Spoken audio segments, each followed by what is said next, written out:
በአርቲስት ነጻነት ወርቅነህ እህትና ወንድም ዙሪያ ዛሬ አዲስ አፕዴት አለኝ። በቀደም መታሰራቸውን ዘግቤላችሁ ነበረ። በዛሬው ዕለት ፍርድ ቤት ቀርበዋል። በጣም ተሳስቻለሁ እንደዛ በማለቴ ባል ምንድን ነው ብዬ በመቀለዴ ስህተት ተሳስቻለሁ እንበልና ልክ አይደለም ያ። እሺ በጣም ይቅርታ ለሱ በእኔ በኩል ይቅርታ ልጠይቅ። መታቀፍ ብቻ ዋጋ የለውም። አዎ ታድለሽ ልቀፍ ይላል ልቀፍ ግን ይላል። አዎ ልቀፍ ለቀሰይ አንድ አትሊስት ራሴ ተዘሳለው ነው ልጄ ያመጣት 16 ሰዓት ሰርቼ ስኳር በሽተኛ እስከመሆን ደርሼ ስሚኛለሽ። ምንድነው ይዘው የመጣው? ምንድነው እየበላል? ምንድነው የምትበላው? ይሄ እንደ ቻሌንጅ ነው። ሴዶ ይሄ ምን እንደሆነ ካወቀ ከማሸንፈው 4 ሚሊዮን ብር ውስጥ 1 ሚሊዮን ለሱ ሰጠዋለሁ። ስሙን ብቻ ንገረን ሴዶ። በቀሉ በባዶ ሜዳ አለው ትያለሽ። you don't know me at all። ሰላም ውድ የላሾ ቤተሰቦች፣ ዛሬም እንደተለመደው ሰሞኑን መነጋገሪያ የሆኑ ቪዲዮዎችን ይዤላችሁ መጥቻለሁ። ታዲያ ቪዲዮን ከመጀመራችሁ በፊት ቪዲዮን ሰብስክራይብ በማድረግ ጀምሩ። ምክንያቱም አሁን ላይ ቪዲዮ ለብዙ ሰዎች እየደረሰ ስላልሆነ እባካችሁ ሰብስክራይብ በማድረግ ቪዲዮን ጀምሩልኝ። በተጨማሪም ደግሞ ለሌሎች እንዲዳረስ ሼር፣ ላይክ እንዲሁም ሀሳብ አስተያየቶቻችሁን ኮሜንት መስጫው ላይ አስቀምጡልኝ። ወደ ዛሬው ቪዲዮ ከመጀመራችን በፊት ምን እናድርግ? ላይክ በማድረግ ቪዲዮችን እንጀምራለን።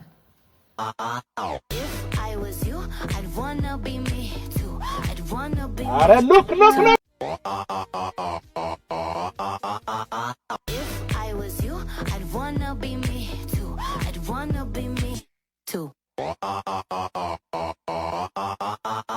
ልጅ ሆነ ሳዲግ የተቸገሩትን እረዳለሁ ብለህ አስበው። አሁን የተቸገርከው ራስህ ስትሆን የተጨናገፈ ህልም ይባላል።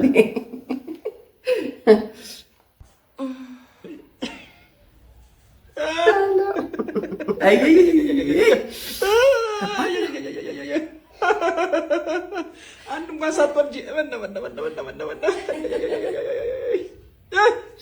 እንግዲህ ፎቶ ላይ የምናየው የቤተሰቦቿ ውጤት ሲሆን አሁን ላይ ደግሞ የምናያት የማን ውጤት ነው? አዎ ይገባኛል እኮ ለልጆቻችን ስንል ቤት በመዋላችን ምክንያት እንደዚህ ራሳችንን መጣል የለብንም። አዎ ለልጆቻችን ቤት ውለናል። የቤት ውስጥ ስራ ደግሞ በጣም ከባድ ነው። ይሄ ማንም ያውቀዋል።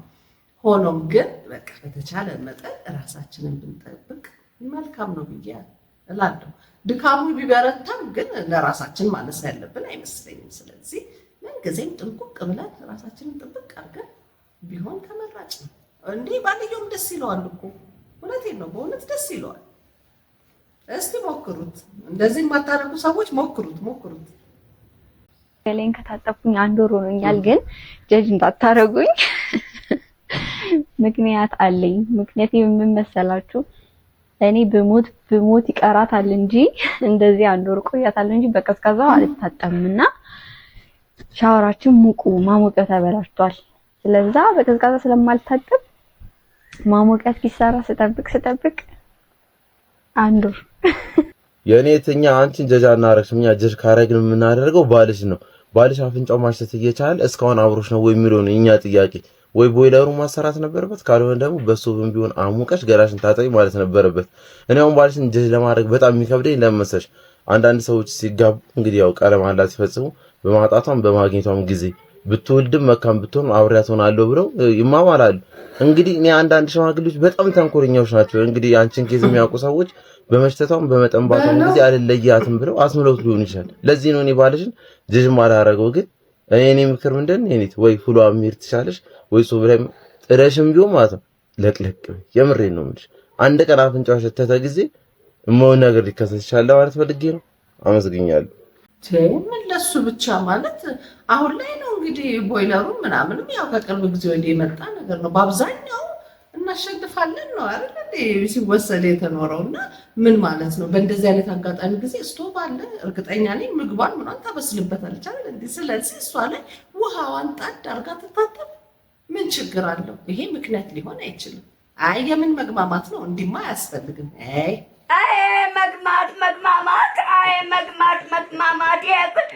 አሁን ላይ እሸቱ መለሰም ኑሮ ከብዶታል። ኃይሌ ገብረስላሴም ኑሮ ከብዶታል እና እናንተ ማን አባታችሁ ስለሆናችሁ ነው ኑሮን አልቻለውም? እነሱ ያልቻሉት እናንተ ልትችሉ ፈልጋችሁ ነው። በየትኛው አቅማችሁ? ኃይሌ ገብረስላሴ ስንት ዓመት ሮጠ ለፋ፣ ይኸው ከበደው። እናንተ ታዲያ ማናችሁ የማይከብዳችሁ? አርፋችሁ ተቀመጡ። እረፍ ብላችሁ ተቀመጡ። እንዴ እውነት እኮ ነው። ኑሮ ያው ሰው ባለበት ስቴጅ ሁሉ ኑሮ ከብዶታል። አዎ በቃ ከላይ እስከታች ከብዶናል ነው፣ ሌላ ነገር የለም። አንተስ እንዴት አገኘኸው ግን? አሁን እስር ቤት በለው ትዳር እውነትህን ነው? እውነቴን ነው። ላብራራው? ኧረ አብራራው። ገና ጉድ አለብኝ ብላ። እሺ ያው እንግዲህ አሁን ትዳር ባለ ትዳር በሆነም በፊት ያው ላጤ ሆኜም ስለቆየው ከመጋባታችን በፊት ያን ጊዜ እንደፈለገ መጠጣት አለ፣ እንደፈለገ መስከር አለ። አሁን መስከር አይቻልም፣ ብዙ መጠጣት አይቻልም። እንደፈለገ መናገር አለ። አሁን ብዙ እንደፈለገ መናገር አይቻልም። ቁጥብ ያን ብዙ ስለጠጣ መታመም አለ። አሁን ስለማልጠጣ አልታመምም። ታዲያ እስር ቤት አይደለም እንጂ እንደዛ እንደማለት እኮ ጤንነት የመሰለ ጸጋ ምን አለ እኮ እሱ እኮ ነው እንዴ። እና አሁን ያለሁበት በጣም ተመችቶኛል፣ ደስ ብሎኛል ለማለት ነው። እንኳን ቀራያኛው አልክ? እንኳን ተመቸ። ይመች፣ ሁላችሁም ይመቻችሁ። አንዳንድ ሰው እኮ ጤናዬን አልታመምም በማለት እስር ቤት ነው ይላል እንዴ። ሰላሙን አግኝቶ ከብዙ ነገር ተቆጥቦ። አንዳንዴ እኮ ግን አነጋገር አለማወቅም ይሄው እንደዚህ ያደርጋል። እንግዲህ በስተመጨረሻ ትዳር ጥሩ ነው አለ። እንግዲህ አለማወቅ ነው ብዬ ነው የምወስደው። ምንድን ነው ባል ምንድን ነው ጋይስ? በነገራችን ላይ ቲክቶክ ላይ ዙር ሲላየውና በነገራችን ላይ እቺ ገንገቢት እንስት ማለት ነው እድሜ ለኔ ትበል እኔን ስትቃወም እኔ ነው እንደዚህ ታደርጋታለህ እና ሳስራታለህ ሴቶች ምናምን ስትል ይሄ ሶሻል ሚዲያ በጨጩ ወይንም ደግሞ ማንነቱን የዘነጋ ተከታይ እያያት ነው። ይመቻት እና በነገራችን ላይ ቪዲዮ ናቸው ነው ከኔ ጋር እንኳን በብሎክ ተለያይተናል። ቪዲዮ ናቸው ነው ባል ምንድን ነው ተብሎ ባል እንደዚህ የሚፈለግ ዕቃ አይደለም። በመጀመሪያ ደረጃ ባል ምንድን ነው ብሎ ለመጠየቅ ሴት መሆን ይጠበቅብናል። የወር አበባ ያየው ሁሉ ሴት አይደለም። እውነታው እሱ ነው። ጋይስ ተሳሳትኩ እንዴ? የወር አበባ ያየው ሁሉ ሴት አይደለም። ሴት አይደለም። እንደ ሴት ፀጉር ሹሩባ ተሰርቶ የመጣው ሴት አይደለም። ብዙ ነገር ናፋቂ አለ።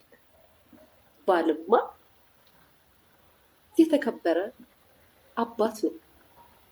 ላደላት ሴት ወይም ደግሞ እግዚአብሔር ላከበራት ሴት ጥሩ ባል ይሰጣታል።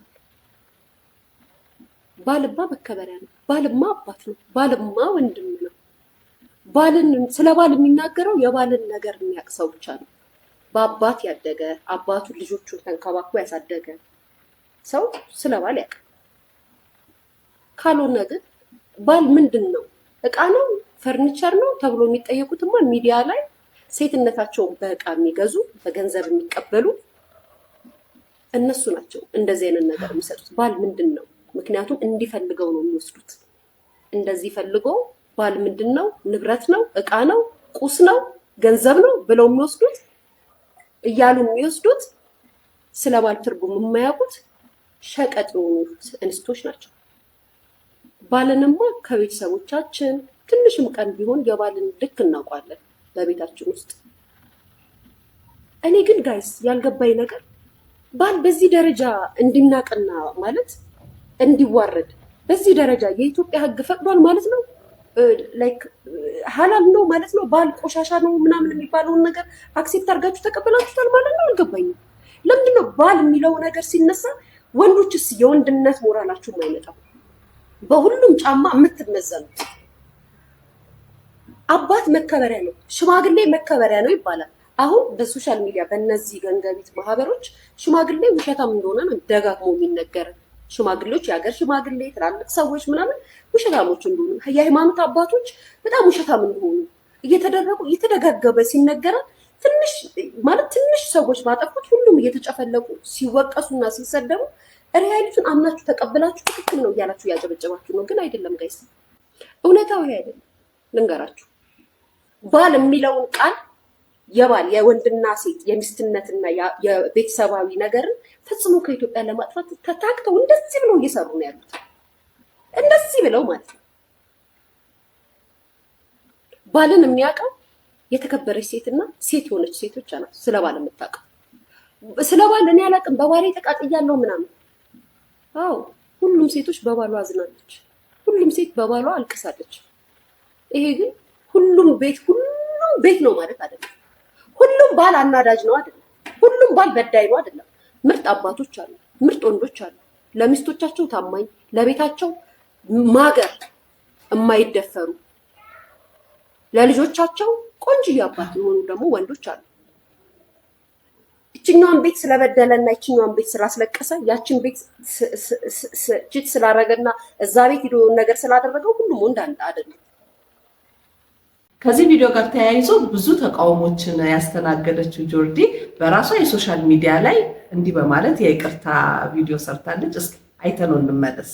ምንድነው ባል ምንድነው? በዚህ የቀልድ ቪዲዮ በጣም ብዙ ሰዎች ኦፌንድድ ሆናችሁ እዘን የተቀመጣችሁም አላችሁ። ፓርቲኩላርሊ ደግሞ እዚህ ጋር የምናያቸው ሰዎች በጣም አሳስባቸዋል ጉዳይ። እንደዚህ አይነት ቪዲዮ መስራት የባልን ፖዚሽን ማሳነስ ነው፣ ትዳርን ማንቋሸሽ ነው፣ በወንዶችና በሴቶች መካከል ያለውን ሪሌሽንሽፕ እንዲቀረሽ ያደርጋል የሚሉ ከጥሩ ቦታ የመጡ የሚመስሉ ኮንሰርኖችን እያንጸባረቁ ይገኛል። እሺ በጣም ጥሩ። በቃ እኔ አሁን እዚህ ጋር በጣም ተሳስቻለሁ እንደዛ በማለቴ ባል ምንድን ነው ብዬ በመቀለዴ ስህተት ተሳስቻለሁ እንበልና ልክ አይደለም ያ።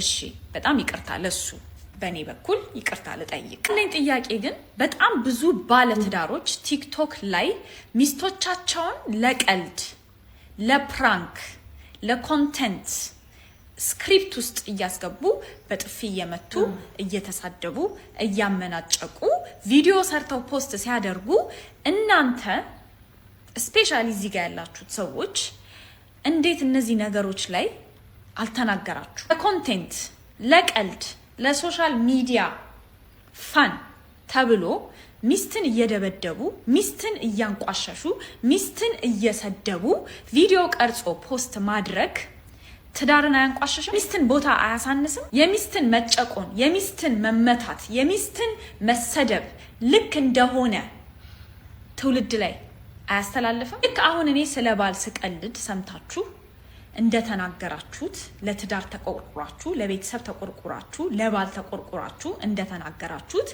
እንዴት እነዚህ ሚስቶች ላይ እንደዚህ አይነት ነገር ሲደረግ ዝም አላችሁ? ባል መከበሪያ ነው። ባል ግርማ ሞገስ ነው። ባል የቤት ራስ ነው። ኦኬ ሚስትስ? ሚስት ዘውድ አይደለችም? መከበር የለባትም? ሚስት በቤተ ክርስቲያን አትመሰልም? መከበር የለባትም? ሚስትን በመደብደብ በማንቋሸሽና በመስደብ የሚሰሩ ቀልዶች ዘውድ የሆነችው ሚስት ላይ፣ በቤተ ክርስቲያን የምትመሰለው ሚስት ላይ ጥላሸት አያጠልሽም? ትዳርን አያንቋሽሽም? በወንዶችና በሴቶች መካከል ያለውን ሪሌሽንሽፕ አያቀረሽም? ሚስት እንደዛ ስትደረግ ማየት እዚህ ጋር ያሉ ሰዎች ብቻ ሳይሆን ሌሎቻችሁም እዚህ ቪዲዮ ላይ ሪያክት እያደረጋችሁ ያላችሁ ሰዎች እንዴት እነዛ ቪዲዮዎች ላይ ሪያክት አላደረጋችሁም? እንዴት ሚስት የምትሰደብበት፣ ሚስት የምትደፈርበት፣ ሚስት የምትደበደብበት ቪዲዮ ላይ ይሄ ነገር ልክ አይደለም፣ ትዳርን ያንቋሽሻል፣ የሚስትን ቦታ ያሳንሳል፣ ሚስትም ግርማ ሞገስ ነች፣ ሚስትም መከበሪያ ነች ብላችሁ እንዴት አልወጣችሁ? እዚህ አጋጣሚ መናገር የምፈልገው ነገር ባል ምን እንደሆነ በደንብ ጠንቅቄ አውቃለሁ እና ባል መከበሪያ ነው፣ ባል ግርማ ሞገስ ነው ምናምን የምትሉት ነገር ዝም ብሎ ስኳር ነው፣ ውሸት ነው። እሺ እንደዛ ብሎ ነገር የለም። ሴት ልጅ ባል ብታገባም ባታገባም ልትከበር ይገባል። አንቺኛዋ የወር አበባ ያየችሁላ ሴት አይደለችም ብለሽኛል። ልጅ የወለደ ሁላ እናት አይደለም፣ ትልም ይወልዳል። ልጅሽ ካንቺ ምን ትማር? ሶሻል ሚዲያ ላይ ወጥቶ ሴቶችን ሸርሙጣ እያሉ መስደብን ሰማው ነገር እንኳን አትጠነቀቂም። አጠገብሽ ቁጭ ብላ እያለቀሰች ነው ሶሻል ሚዲያ ላይ መተሽ የምትሳደቢው ሰው። ትኩረትሽን ፈልጋ ስታለቅስ ታመናጭቃታለሽ፣ ትሰድቢያታለሽ። ስለ ሴትነት ለመናገር ምንም ሞራል ግራውንድ የለሽም። እደላት ሴት ጥሩ ባል ታገኛለች ብለሻል።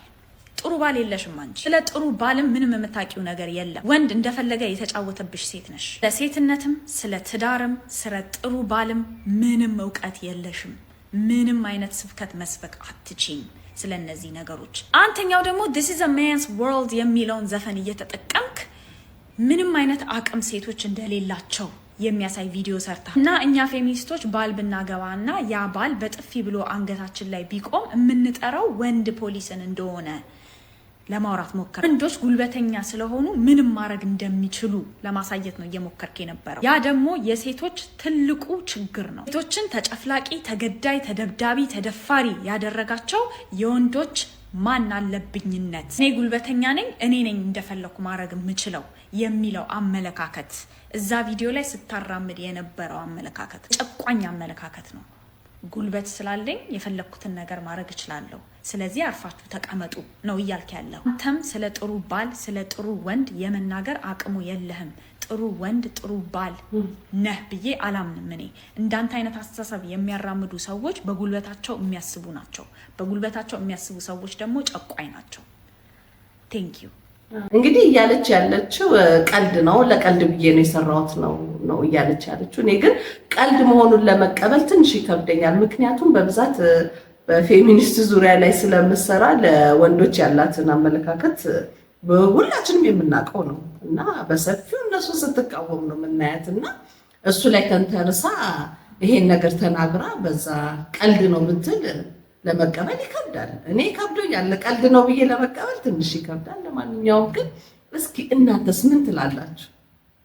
ሰላም አዲስ አበባ እንዴት ናችሁ? ሰላም ነው። ኦገስት 1 ቅዳሜ ማታ ሪቮሉሽን ሚውዚክ ሪቮሉሽን ዝግጅቴን አቀርባለሁ። ሁላችንም ሬዲ ነን። እናንተ ኑ እንዳትቀሩ፣ ጥሩ ጊዜ ይኖረናል።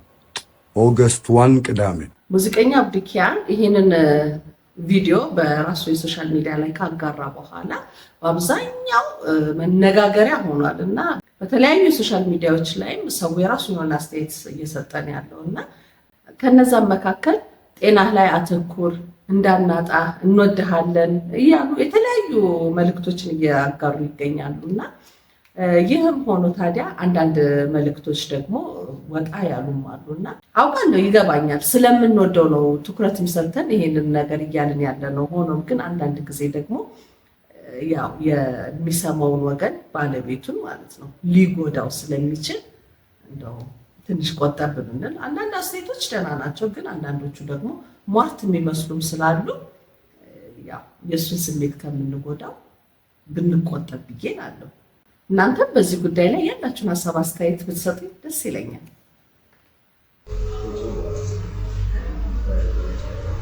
በለው ወተቱን ከተተ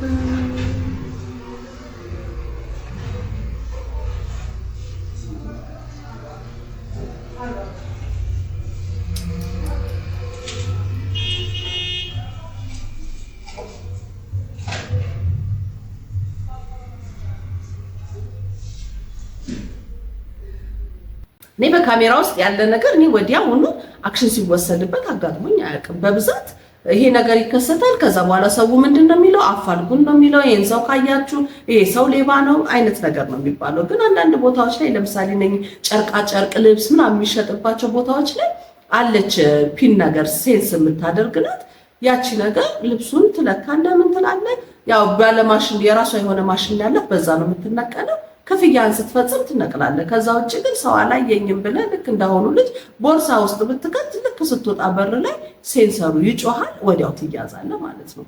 ስለዚህ የእንደዛ አይነት ዘዴዎችን እቃዎች ላይ ማድረግ ከተቻለ ያንን መጠቀም ነው እንጂ በካሜራ ግን እስካሁን ድረስ ከዛ በኋላ ተፈልጎ እንኳን ይሄ ሰው ተይዟል ሲባል እኔ ያጋጠመኝ ነገር የለም፣ የሰማሁትም ነገር የለም። ስለዚህ ታዲያ የካሜራው ጥቅሙ ምንድን ነው? ሌባው ከሄደ ካመለጠ በኋላ ደግሞ እሱን በአፋላጊ መፈለግ ነው። ተፈልጎስ ተገኘ የሚል ነገር እስካሁን አላጋጠመኝም። እስኪ እናንተ ያጋጠማችሁ ካለ አጋሩ። ልጅቷ ስራ ላይ ናት ያለችው፣ እየሰራች ነው። ለምን ነው በእንጀራ ተሸቀጥ እንዴ? ምንድን ነው ቢዝነስ እኮ ነው ጋይ ቢዝነስ የሰው ልጅ ልስራ ካለ ይስራ። ሁለቱም ኬዝ አላቸው። ቢዝነስ ገብቶናል። ቢዝነስሽ እሷ እኔ አማውት ከዚህ ቶፒክ ስትወጡ ደሜ ነው አበሻ ጋር አይሆንም። እሺ የኔ ፍቅር እኛ አበሾች ነን። እኔ ነቢቱን ጠዋት ላይ አዳምጪኝ ሱሱዬ። አበሻ እኛ አበሾች አሁን ለምሳሌ አንቺ እንጆይ እያደረግሽ ነው አይደል? እኛ አበሾች ግን አንሆንም፣ ለእንደዚህ አይነት ነገር አንሆንም። ነገ ሪከርድ አዳምጪኝ እናቴ አዳምጪኝ። እነ ባናና አያተርፉሽም ከስድብ ተለጥፈሽ ትሰደቢያለሽ። ቤተሰብ የለሽ። አረ ይለጠፍኝ ስድብ አይለጠፍብኝም። እኔ ቆንጆ ይሳደቡ ምን አገባኝ። ለስራ ከሆነ ግን የፈለግሽው ልንገርሽ፣ ስራ ከሆነ የፈለግሽው የኔ ቆንጆ ሂጂ ጥቁሮች ጋር የማትሰደቢበት ነበረሽ። ጠዋት እዛ ነበረሽ ጠዋት። በቃ አበሻ ይቅርብሽ። እግዚአብሔርን እቃሽ እቺ ቤተሰቦችሽ ምንም አይልሽ። ቤተሰብ የለሽ ብታይኝ እኔ እኮ 21 ዓመቴ ነው። መብቴ ነው እንዴ? ያዩ ቤቴ 21 ዓመት ናይን ዋን ዋን ደው ያስጠፍራችሁ። መቅድዬ አላፍትናሽን ተወጥተሻለ። በቃ ታያት አንቺ የሴት አላፍትናሽን ብለድ ዛሬ ቢነገራት አትሰማም ወይ መቅድዬ? ይኸውልሽ እኔ ቆንጆ ስሚኝ፣ እኔ እንዳንቺ ድሮ ጨድፍር ነበር። እኔ የሚለየው በትንፓ ነው። ተወልጃለሽ የኔ ቆንጆ። አሁን 21 አይደለሽ? ትንሽ 1-5 ዓመት ምናምን ተወልጃለሽ። ከዛ ልጆች ሲያዩት ምናምን ይደብርሻል። እመኚኝ፣ ዝም ብለሽ እኔን እመኚኝ። እኔም እንዳንቺ ጨፍር ነበር እንደዚህ እየወጣሁ ግን ላይክ ፎር ናው አው እኛ ብንለፈልፍ ምንም አይጠቅምሽም። ሹር ግን ይሄ ማይቀር ቪዲዮ ነው። ይሄ ዘላለም አለምሽን ስምሽ ሰርች ሲደረግ ይመጣል። ገባሽ እናቱ? እና ለራስሽ ለማንም ለቤተሰብ ምናምን ሳይሆን ለራስሽ ነገ ለምትወልጃቸው ልጆችሽ ምናምን አስበሽ ቢያንስ ቀሚስሽ ምናምን አስተካክል። ከዛ ከፈለግሽም ተገልብጠሽ ተገልብጠሽ መደነስ ትችያለሽ። እሺ እኛም እንደንሳለን። ሁሉም የሚያደርገውን ነው የምታረጊው። ከሰው የተለየ አላደረግሽም። ግን ይደባል። የሚታይ ነገር ሲኖር ደባሪ ነው። መውለድ ትፈልጊያለሽ? ከባህል ያፈነገጡ በጣም ነው የሆኑ ነገሮችን ስታደርግ እያየናት ነው። ቤተሰቧንም ምን አገባቸው በማለት የራሷን ምላሽ እየሰጠች ነው የምትገኘው። እና ይህን ተከትሎ እናቷ ላይቭ ላይ በመውጣት የተናገረችው ነገር አለ። እስኪ ሰምተነው እንመለስ። ገና ሲቲዝን ሳልሆን ነው ልጄን ያመጣኋት። 16 ሰዓት ሰርቼ ስኳር በሽተኛ እስከመሆን ደርሼ ስሚኛለሽ። ፕሊስ አታልቀሽ። አሁን ባለቀሽ ቁጥር ሞር አንቺ ነሽ የምትጎጁ። የምሬ ነው የምልሽ። ይገባኛል ስሜትሽ፣ በማልቀስም ሊወጣ ይችላል። ግን ፕሊስ በቃ አታልቀሽ። ይሄ ደግሞ ታውቂያለሽ ሶሻል ሚዲያ ነው። ሰው ሪከርድ ያደርግና ምናምን ያለው ነገር ነው። አዎ ይዘበራርቃል፣ ህይወትን ይጎዳል። ይስሙልኝ፣ የሚሰድቡኝም ይስደቡኝ፣ ያድርሱልኝ። ብቻ ለማይጮህ ልጆች አድርሱልኝ፣ አድርሱልኝ። እግዚአብሔር እንዳይቀጣ ትፈራለሁ። የእናትም ባጥሩ ይመስልሃል እንዴ? ልዑል ይመስልሃል ወይ? ልዑል ንገረኝ። ምን አልኩት? ልዑል እግዚአብሔርን አንድ ቀን ምን አልኩት? እግዚአብሔር ለምን ለእኔ ወንድ ልጅ አልሰጠኝም ነበር አልኩት። ልዑል እኔ በ10 ምናምን ዓመቴ ነው እሷን የወለድኩት። ልዑል እንትን አለኝ ልውጣ። እሺ ልዑል ፕሊስ በቃ ተረጋጊ። የስ ፕሊስ በቃ ፕሊስ። አዎ የስ ተረጋጊ። በውስጥ አውራሻል፣ ፎሎ ባክ አረግሻለሁ። በቃ ተረጋጊ። እሺ ያሳዝናል። ምን ማለት ይቻላል?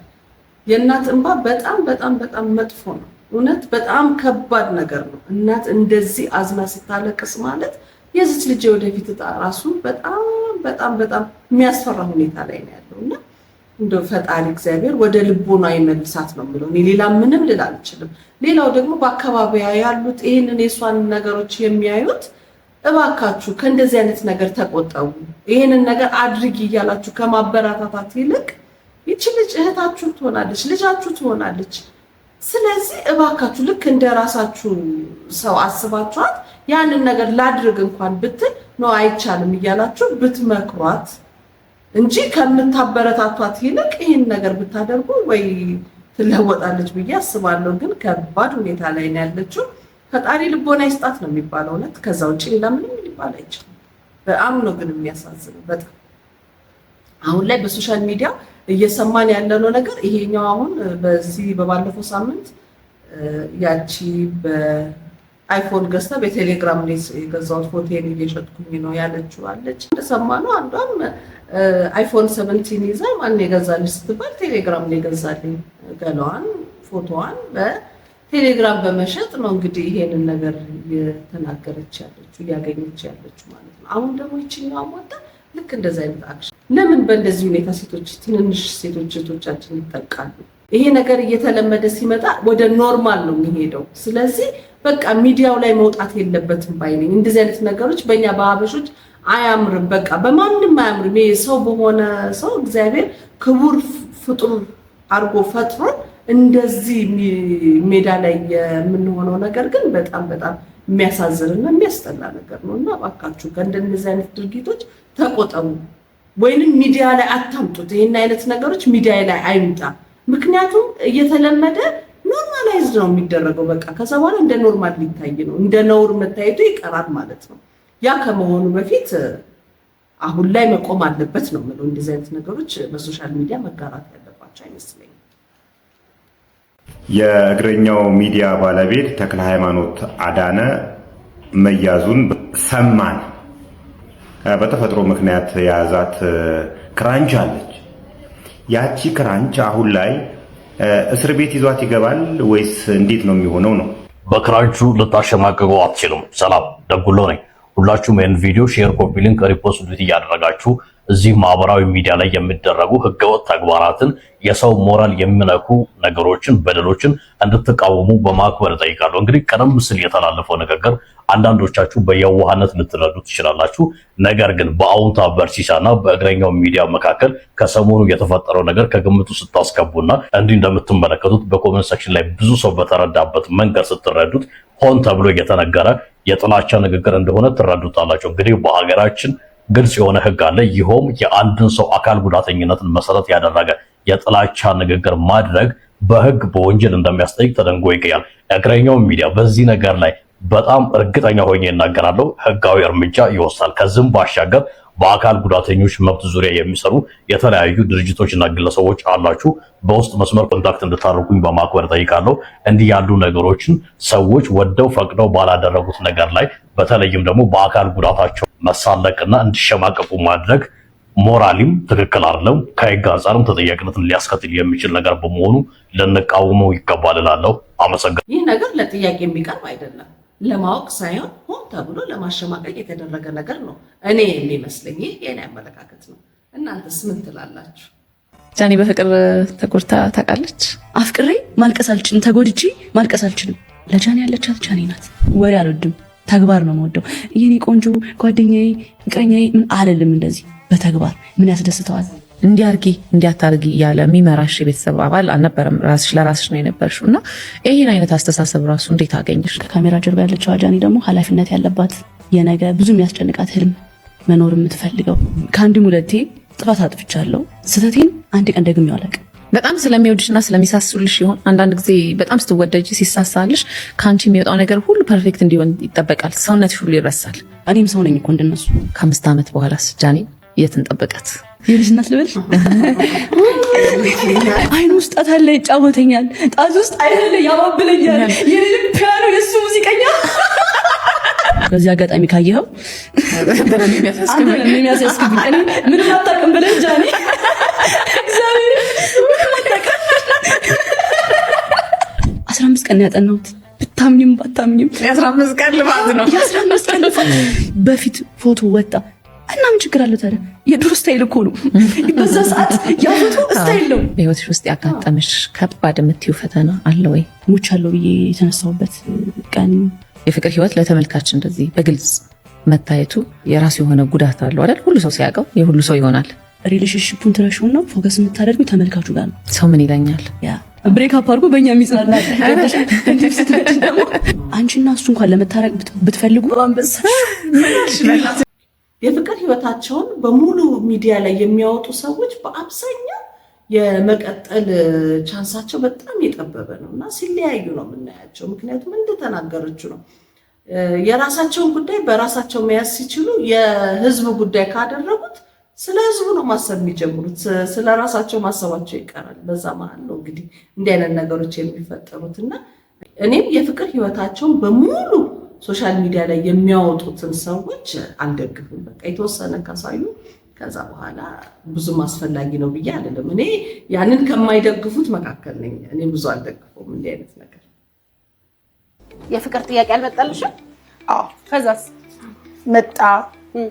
ከዛ ሲያዩት ያላማረ ሲበሩት ያቅራም እንዳይሆንብኝ ብዬ ብዬ ጠራሁት። የተማረ ነው ዲግሪው ዲፕሎማውን ከዚህ በኋላ ልማር ብሎ ዩሮፕ ሄዶ የሚማር ነው። እኔ 7 ሰዓት ነው የምገባው 8 ሰዓት ነው የምገባው ምክንያቱም ስራዬ ባህል ነው ታወቀ እና እኔ አንድም ከሱ የምፈልገው ነገር ነበረ ማይ ስዊት ማይ ላቭ ሚለኝ በላሽ ጠጣሽ ሚለኝ ነው የምፈልገው እሱ ደግሞ ከዛ ማህበረሰብ የሚወጣ ስላልሆነ ከማይ ስዊት አዎ ከዛ አይደለም የሚወጣው እኔ ማይ ስዊት ስለኛለት እሱ ደግሞ ከማይ ስዊት ብቻ ነው ያለው እና በላሽ ጠጣሽ አይለኝም ልጋብዝሽም አያውቅም ምንድነው የሚያውቀው አይ እንዴ ነይ ራት እንብላ አረፍ በይ ምሳ እንብላ አይልም ይሄ እኮ ነው ማለት በላሽ ጠጣሽ ካላለ እሺ ከሱ ማይ ስዊት ካላለ ምንድነው የሚያውቀው ራት ካላበላ ነይ እንብላ ካላለ እንጂ ካላዝና እንጆይ ካላረግ እንጆይ አብራችሁ ያው ስራ በቃሽ እንጂ ሪላክስ አድርጊ ብሎ ካላለ ምን ዋጋ አለው መታቀፍ ብቻ ዋጋ የለውም አዎ ታድለሽ ልቀፍ ይላል ልቀፍ ግን ይላል ልቀፍ ለቀሰይ አትሊስት ታዲያ አንቺ ለምን ልቀፍሽን ጠላሹ ማለት ልቀፍሽ እኮ አንዴ ፍቅር መገለጫ ማየት በተግባር ምን ዋጋ አለው ብቻውን እሱ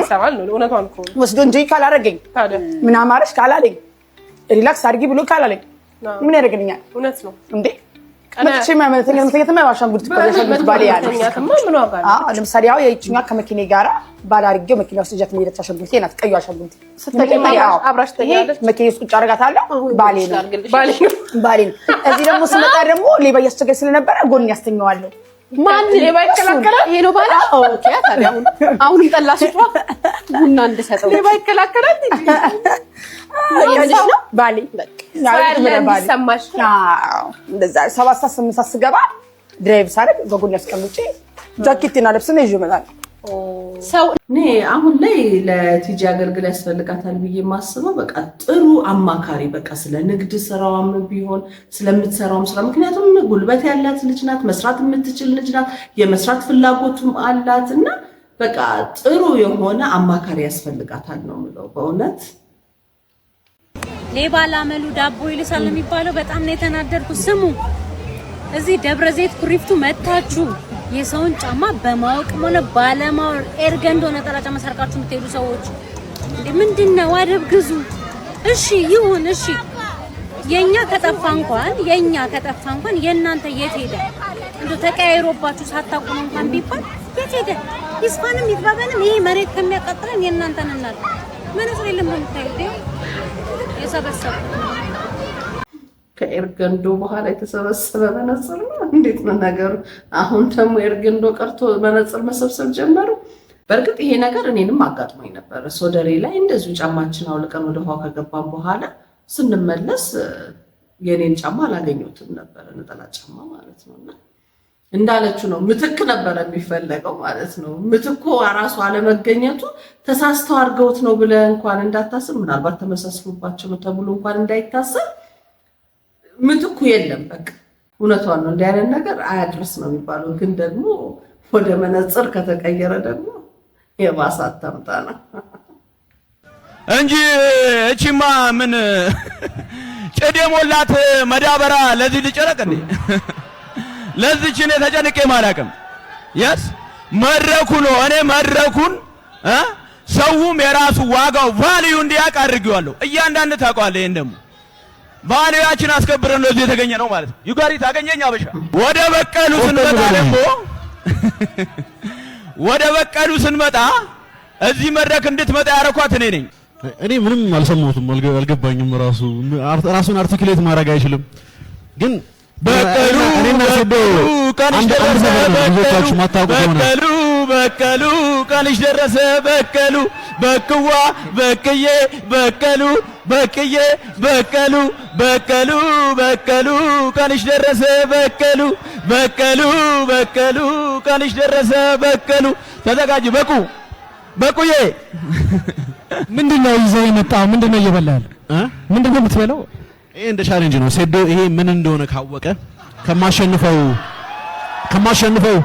4 ሚሊዮን ብር ውስጥ 1 ሚሊዮን ለሱ ሰጠዋለሁ ስሙን ብቻ ንገረን ሴዶ በቀሉ በባዶ ሜዳ አለው ትያለሽ you don't know me at all አሳያለሁ ለአንተ ብቻ አይደለም ለኢትዮጵያ ሪል ሚክስድ ማርሻል አርት ምን እንደሆነ አሳያችኋለሁ ማለት ናይስ አብዛኛው ሚክስድ ማርሻል አርት ማለት ምን ማለት እንደሆነ አልገባውም ስለ ሚክስድ ማርሻል የምታውቀው ነገር አለ እሺ ኤምኤም ትላለህ ዋሽ ነው ማለት እዚህ ጋር አበሻ በቀሉ በቀሉ ቀንሽ ደረሰ በቀሉ በቀሉ በቀሉ ቀንሽ ደረሰ በቀሉ እሺ አሁን በቅዋ በቅዬ በቀሉ ላይ ስንጨፍር በቀሉ በቀሉ በቀሉ ቀንሽ ደረሰ በቀሉ ላይ እንጨፍራ ላይ እንጨፍር እስቲ ጨፍሪ አለኝ ላይ ጨፍሪ እዛ ጋር ትጨፍራላችሁ እዛ ጋር ትጨፍራላችሁ እዛ ጋር እንጨፍራለን አይ ሴዶ እንግዲህ እሱን መጨረሻ ማየት ነው። እኔ ሴዶ ይወዳደራል ብሎ ለማመን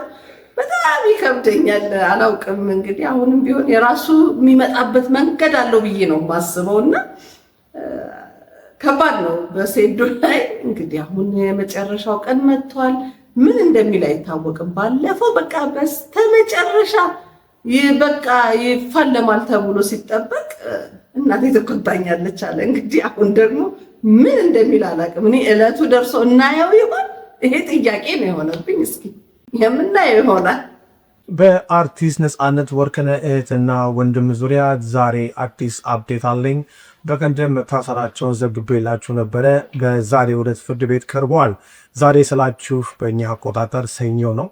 በአብዛኞቻችሁ አካባቢ አሁን ማክሰኞ ስለሆነ መረጃው እንዳይዛበባችሁ ለማለት ነው። መሰረት ወርቅነህ እና ወንደሰን ወርቅነህ በስም ማጥፋት ወንጀል ተከሰው ፍርድ ቤት የቀረቡት በዛሬ ዕለት ፖሊስ የጠረጠረበትን ጉዳይ አስረድቶም የ14 ቀናት የምርመራ ጊዜ ጠይቆ ነበረም። ሆኖ ፍርድ ቤቱ የ3 ቀናት ብቻ ጊዜ ፈቅዷል። በዚህ መሰረት ሐምሌ 30 እንደሚቀርቡ ሰምተናል። የመሰረት ወርቅነህ እና የወንደሰን ወርቅነህ ከሳሾች የነፃነት ወርቅነህ ባለቤት ንጽሕት ደሳለኝና እንደዚሁም አርቲስት አስናቀ ንጉሴ ናቸው። በፖሊስ ባቀረባቸው ክስም እነዚህ የነፃነት ወርቅነህ እና ወንድሞች ምንም አይነት ማረጃ ሆነ ማረጃ ሳይኖራቸው የግለሰቦችን ስም በሚዲያ በመውጣት ወንጅለዋል፣ ስም አጥፍተዋል በሚል ክስ ቀርቦባቸዋል። ፍርድ ቤት እንግዲህ የ3 ቀን ነው የሰጠው። ከ3 ቀን በኋላ የሚሆነውን ደግሞ ተከታትለን ወደ እናንተ እናደርሳለን። ሁላችንም እንደምናውቀው በተለያዩ ሚዲያዎች ላይ በመቅረብ በሁለቱም ወገኖች በኩል የነበረውን ሁኔታዎችን አይተናል፣ ሰምተናል። ግን እኔ እንደዚህ ይካረራል እዚህ ደረጃ ላይ ይደርሳል ብዬ አላሰብኩም ነበር። እንደው ቢቻልና ቢሆን በሽምግልና ቢያልቅ በጣም ጥሩ ነበረ። ምክንያቱም አሁን የነፃነት ወርቅነህ ባለቤት ምንም ቢሆን በደምም ቢሆን ተገናኝተዋል፣ ተሳስረዋል። ለልጆቿ አክስት አጎት መሆናቸው አይቀርም። ይህ ነገር በመከሰቱ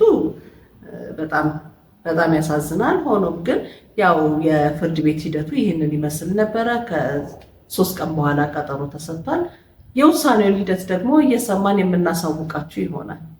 እኔ እዚህ ላይ ጨርሻለሁ። ቪዲዮውን ከወደዳችሁት ላይክ አድርጉት፣ ለሌሎች እንዲዳረስ ሼር፣ እንዲሁም ሀሳብ አስተያየቶቻችሁን ኮሜንት ላይ አስቀምጡልኝ። እንደዚህ ፈጣንና ወቅታዊ የሆኑ መረጃዎች በቶሎ እንዲደርሷችሁ ሰብስክራይብ የምትለዋን የደወል ምልክት በመጫን ቤተሰብ ሁኑ። በሌላ ቪዲዮ እስከምንገናኝ ድረስ ሰላም ቆዩኝ።